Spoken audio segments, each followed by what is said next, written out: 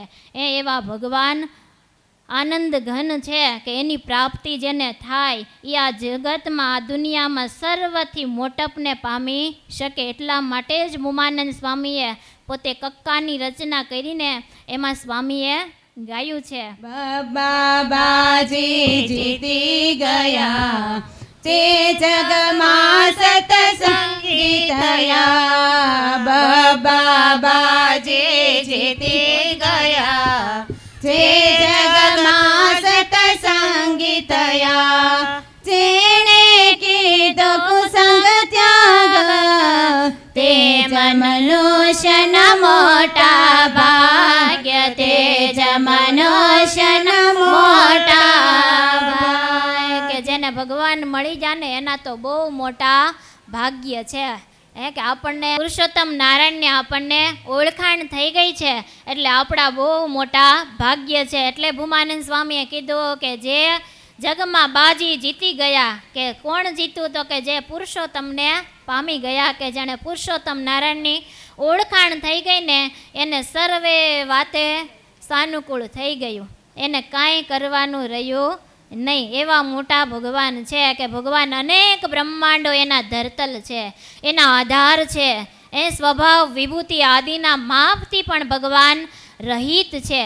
એવા હે ભગવાન, હું તમારા ચરણોમાં કોટી કોટી વંદન કરું છું. દેવનાપી યો દેવ ઈશ્વરણામ તથેશ્વર કારણમ ચ કારણમ કે ભગવાન દેવોના પણ દેવ છે, ઈશ્વરોના પણ ઈશ્વર છે અને કારણના પણ ભગવાન કારણ છે. કે કાળના પણ ભગવાન કાળ એવા પુરુષોત્તમ સ્વામિનારાયણ ભગવાન છે. એ મહાપ્રભુ અહીંયા અવતાર લઈને ભગવાન આવિર્ભાવ થયા છે. પણ ભગવાનનું માત્ર ને માત્ર એક અવતરણનું કારણ જેવો કોઈ હોય તો શું છે કે ભગવાનને ધર્મનું સ્થાપન કરવું છે. ધર્મનું સ્થાપન કરવા માટે ભગવાનનો આ લોકમાં આવિર્ભાવ થયો છે. ભગવાન આ લોકમાં સાક્ષાત મનુષ્ય રૂપ ધારણ કરીને આવ્યા છે. ભગવાન બધાઈને નયન ગોરચન વર્તે છે. એવા હે ભગવાન, આ ગ્રંથ લખવામાં આવતા સર્વ અવરોધોને હે ભગવાન, આ ગ્રંથ લખવામાં આવતા જે સર્વ અવરોધો છે એના થકી આપ અમારું રક્ષણ કરજો. એવું શતાનંદ સ્વામી મહારાજને પ્રાર્થના કરે છે કે એ ભગવાન કેવડા મોટા છે તો કે નિત્ય અસંખ્ય દિવ્ય ગુંડ મંડિલ કે કહેતા કે જેના ચરણોમાં કાયમ અનેક ગુણો ભગવાનને પ્રાર્થના કરે છે કે ભગવાન તમે અમારો સ્વીકાર કરો તો અમારી આ લોકની અંદર કીર્તિ વધે. કે ભગવાન થકી ગુણો શોભે છે, ગુણો થકી ભગવાન શોભતા નથી. કોઈ મનુષ્ય હોય તો એ ગુણો થકી શોભે.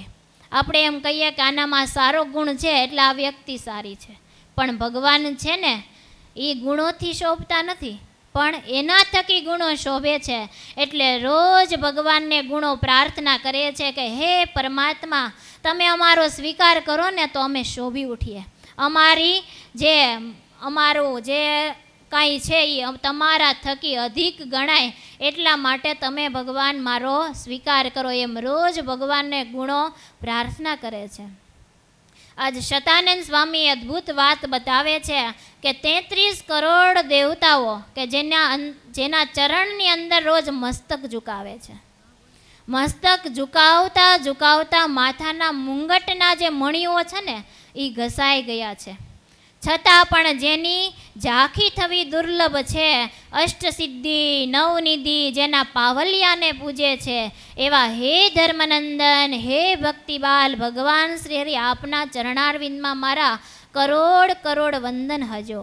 સ્વામી કહે કે જેનું મંગલાચરણ કરું છું તે ભગવાન કેવા છે તો કે ઈશ્વર તથેશ્વર, ઈશ્વરોના પણ ઈશ્વર, કારણના પણ કારણ એવા ધર્મનંદન ભક્તિબાલ હું તમારા ચરણોમાં કરોડ કરોડ વાર વંદન કરું છું. આવી રીતે અદ્ભુત અદ્ભુત 11 શ્લોકથી સ્વામીએ મંગલાચરણ કર્યું છે. અને હવે સતાનંદ સ્વામી એમ કહે છે કે ભારત વર્ષની અંદર એક કુરુક્ષેત્ર નામનું નગર છે જે જગ્યાએ મહાભારતની શરૂઆત થઈ. એ ક્ષેત્રની અંદર એક ભગવાનના મુક્તાત્માનો જન્મ થયો. એનું હું જીવન ચરિત્ર તમને કહું છું. એ મુક્તાત્મા કોણ હતા તો કે સુરત મુનિ, કે જેમણે આ ગ્રંથ પ્રતાપસિંહ રાજાને સંભળાવ્યો. એવા સુરત મુનિનું જીવન ચરિત્ર શતાનંદ સ્વામી પોતાની હાથે લખે છે કે શતાનંદ સ્વામીનો જન્મ કુરુક્ષેત્રની અંદર થયો. 7 વર્ષની ઉંમર થઈ ત્યારે શ્રીમદ ભાગવતનું વાંચન કરતા હતા.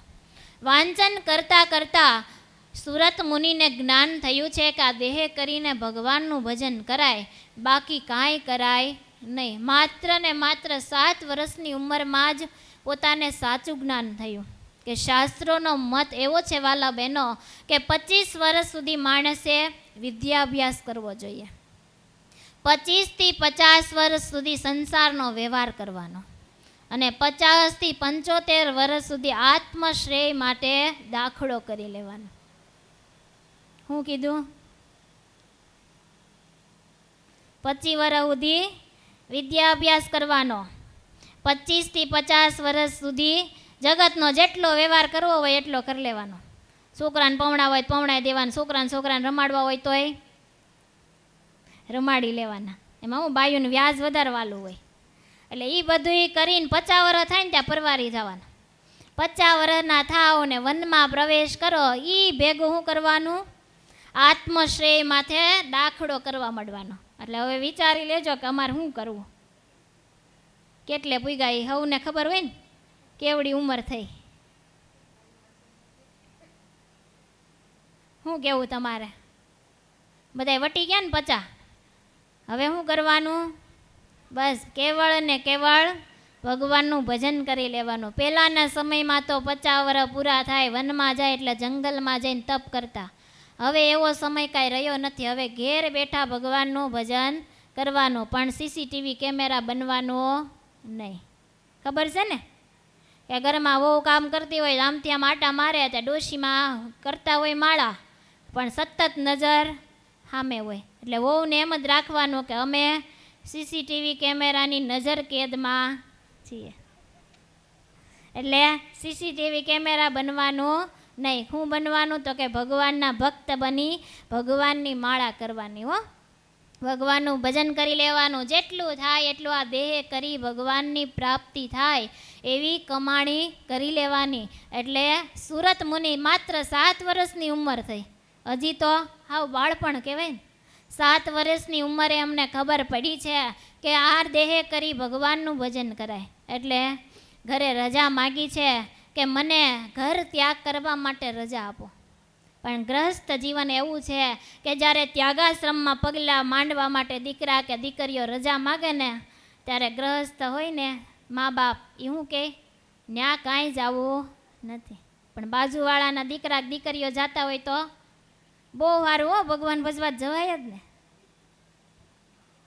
જ્યારે ઘરના કે દીકરા કે દીકરીઓ એમ કહે કે મારે ભગવાન ભજવા જવું ત્યારે ના પાડે. ત્યારે સુરત મુનિને પણ એમ જ થયું છે હો કે ઘેર ત્યાગ કરવાની રજાની માગણી કરી કે મારા દેહ કરી ભગવાનને પામી જવું છે તો મને રજા આપો. ત્યારે સુરત મુનિને પોતાના માતા પિતાએ રજા માગી છે. પણ એમાં એવું છે કે ગ્રહસ્થને એમ હોય કે અમે ખાડામાં પડ્યા તો અમારે છોકરાને છોકરીઓને